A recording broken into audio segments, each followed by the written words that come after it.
আল কোরআন বর্ষ উপলক্ষে আজকের এপিসোড সূরা আল ইমরান। সূরা আল ইমরানের পর্বগুলো শুরু করার আগে সূরা আল ইমরান সম্পর্কে পরিচিতি। সূরা আল ইমরান মাদানী যুগে নাজিল হয়েছে। নাম, এ সূরার 33 নম্বর আয়াতের আল ইমরান কথাটিকেই ভিত্তি করে এ সূরাটির পরিচয়মূলক নাম রাখা হয়েছে। নাজিলের সময় সূরাটি 4 দফায় নাজিল হয়েছে। প্রথম থেকে চতুর্থ রুকুর দ্বিতীয় আয়াত পর্যন্ত, অর্থাৎ 1 থেকে 32 নম্বর আয়াত পর্যন্ত বদর যুদ্ধের পরপর দ্বিতীয় হিজরিতে নাজিল হয়েছে।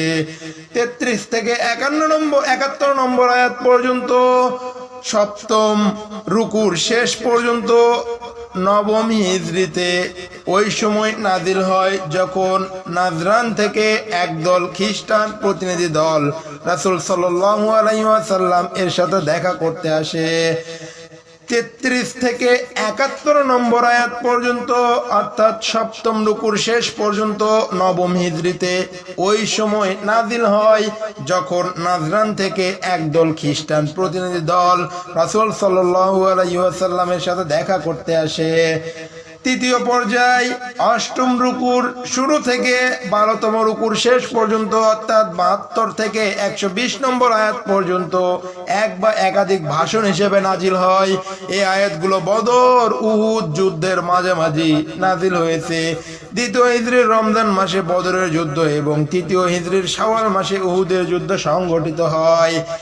13 নম্বর রুকু থেকে সূরার শেষ পর্যন্ত 20তম রুকু পর্যন্ত, অর্থাৎ 121 থেকে 200 নম্বর আয়াত পর্যন্ত এক বা একাধিক ভাষণ হিসেবে উহুদ যুদ্ধের পর নাজিল হয়।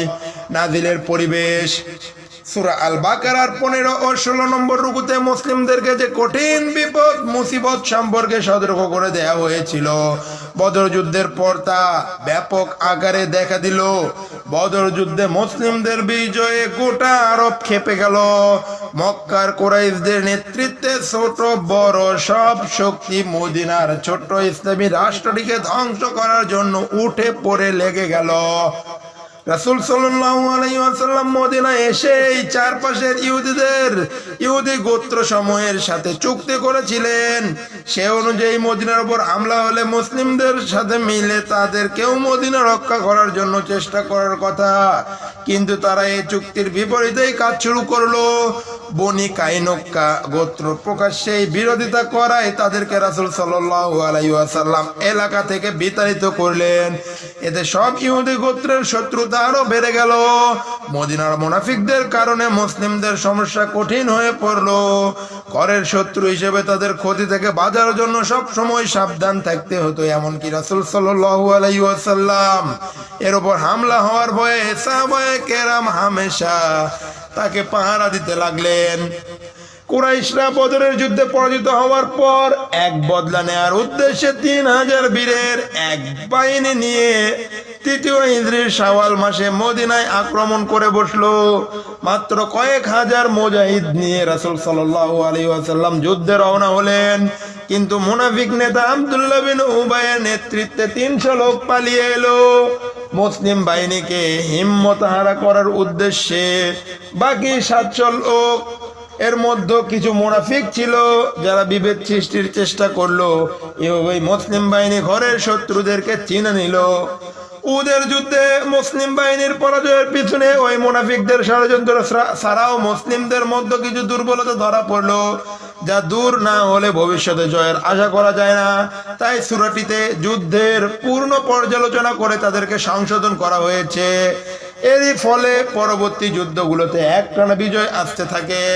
আলোচ্য বিষয়, এ সূরায় যত কথা বলা হয়েছে তা প্রধানত 2 ভাগে ভাগ করা যায়। প্রথমত, আহলে কিতাব অর্থাৎ ইহুদি ও খ্রিস্টানদেরকে রাসূল সাল্লাল্লাহু আলাইহি ওয়াসাল্লাম এর উপর ঈমান আনার দাওয়াত দেওয়া হয়েছে। সূরা আল বাকারায় এ দাওয়াত দেওয়া শুরু হয়েছিল, কিন্তু এ সূরায় পূর্ণাঙ্গ দাওয়াত দিয়ে বলা হয়েছে রাসূল সাল্লাল্লাহু আলাইহি ওয়াসাল্লাম এবং কোরআন তাদেরকে ওই মহান দিনের পথেই ডাকছেন যেদিকে আগের নবী রাসূলগণ ডেকেছিলেন। তোমরা কিতাবদারি বলে দাবি করলেও আসলে ওই দিন থেকে দূরে সরে গিয়েছো। তাই তোমরা আসল দিন কবুল করো। রাসূল সাল্লাল্লাহু আলাইহি ওয়াসাল্লামের উপর যারা ঈমান এনেছে তাদেরকে মানব জাতির শিক্ষক ও সর্বশ্রেষ্ঠ জাতি হিসেবে গড়ে ওঠার যাবতীয় জরুরি উপদেশ দান করা হয়। আগের সব নবীর উম্মতদের অধঃপতনের কাহিনী শুনিয়ে তাদেরকে ওইসব গুমরাহ থেকে বেঁচে থাকতে বলা হয়েছে।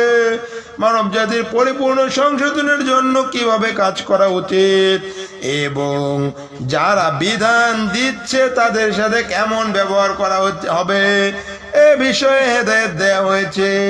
সূরাটি নাজিল হওয়ার সময়সূচির দিকে খেয়াল রাখলে দুই রকম আলোচনা ধরা সহজেই বোঝা যায়। 1 থেকে 32 নম্বর আয়াত পর্যন্ত বদর যুদ্ধের পরের অবস্থা কি কি হেদায়েত দেওয়া হয়েছে তা বোঝার চেষ্টা করতে হবে। 1 থেকে 32 নম্বর আয়াত পর্যন্ত বদর যুদ্ধের পরের অবস্থায় কি কি হেদায়েত দেওয়া হয়েছে তা চেষ্টা করতে হবে। 33 থেকে 71 নম্বর আয়াত পর্যন্ত আহলে কিতাবদের প্রতি হেদায়েতে পেশ করে তাদের ভুল আকীদা সংশোধন করার চেষ্টা করা হয়েছে। 33 থেকে 71 নম্বর আয়াত পর্যন্ত আহলে কিতাবদের প্রতি হেদায়েত পেশ করে তাদের ভুল আকীদা সংশোধন করার চেষ্টা করা হয়েছে। 72 থেকে 120 নম্বর আয়াত পর্যন্ত মুসলিম বাহিনীকে বহু গুরুত্বপূর্ণ উপদেশ দেওয়া হয়েছে। একদিকে আহলে কিতাব ও মুনাফিকদের অপপ্রচারের জবাব শেখানো হয়েছে, অপরদিকে আল্লাহর মনোনীত জাতি হিসেবে গড়ে ওঠার জন্য যেই সব গুণের অধিকারী হতে হবে তাও জানিয়ে দেওয়া হয়েছে। 121 থেকে 200 নম্বর আয়াত পর্যন্ত উহুদ যুদ্ধের পর্যালোচনা ছাড়াও মুসলিম জাতিকে আরো অনেক জরুরি উপদেশ নির্দেশ দেওয়া হয়েছে এবং তা পালন করার জন্য আদেশ করা হয়েছে, যা এই সূরা সময়ের অনুবাদ পড়লেই বোঝা যাবে। আল্লাহ রাব্বুল আলামিন আমাদেরকে পবিত্র আলে ইমরানের সূরা আল ইমরানের অনুবাদ থেকে সহজে হেদায়েত লাভের তৌফিক দান করুন। সূরা আলে ইমরান 200 আয়াত বিশিষ্ট সূরা, 20টি রুকু, মাদানী যুগে নাযিল হয়েছে। বিসমিল্লাহির রহমানির রহিম। আলিফ লাম মিম। অনুবাদ শুরু হচ্ছে, আল্লাহ রাব্বুল আলামিন বলেন, আলিফ লাম মিম। আল্লাহ ওই চিরঞ্জীব ও চিরস্থায়ী সত্তা যিনি গোটা জাহানের ধারক বাহক। তিনি ছাড়া আর কোনো মাবুদ নেই। তিনি আপনার ওপর এই কিতাব নাযিল করেছেন যা সত্য সহ এসেছে এবং যা আগের কিতাবগুলোকে সত্য বলে হেদায়েতের ঘোষণা করেছে। এর আগে তিনি মানুষের হেদায়েতের জন্য তাওরাত ও ইনজিল নাজিল করেছেন এবং তিনি কষ্টিপত্র নাজিল করেছেন যা হক বাতিলের মধ্যে পার্থক্য দেখিয়ে দেয়। এখন যারা আল্লাহর হুকুম আহকাম কবুল করতে অস্বীকার করে তাদের জন্য কঠিন আযাব রয়েছে। আল্লাহ অসীম ক্ষমতার মালিক এবং অন্যায়ের প্রতিশোধ নেওয়ার যোগ্য। আসমান জমিনের কোনো জিনিস আল্লাহর নিকট গোপন নেই। তিনি তো সেই সত্তা যিনি তোমাদের মায়ের পেটে যা যেমন চান তেমনি ভাবে তোমাদের আকার আকৃতি দান করেন। তিনি তো সেই সত্তা যিনি তোমাদেরকে মায়ের পেটে যেমন চান তেমনি ভাবে আকার আকৃতি দান করেন। ওই মহা শক্তিশালী ও জ্ঞান বুদ্ধির অধিকারী আল্লাহ ছাড়া আর কোনো ইলাহ নেই। তিনি যিনি আপনার ওপর কিতাব নাযিল করেছেন এবং 2 রকমের আয়াত। এই কিতাবে 2 রকমের আয়াত, এক মুহকামাত যা কিতাবের আসল বুনিয়াদি, 2 মুতাশাবিহা যাদের মন বাঁকা, তাদের সব সময় ফিতনার তালাশে মুতাশাবিহার পেছনেই লেগে থাকে এবং এর অর্থ বের করার চেষ্টা করতে থাকে, অথচ এসবের সঠিক অর্থ আল্লাহ ছাড়া কেউ জানে না।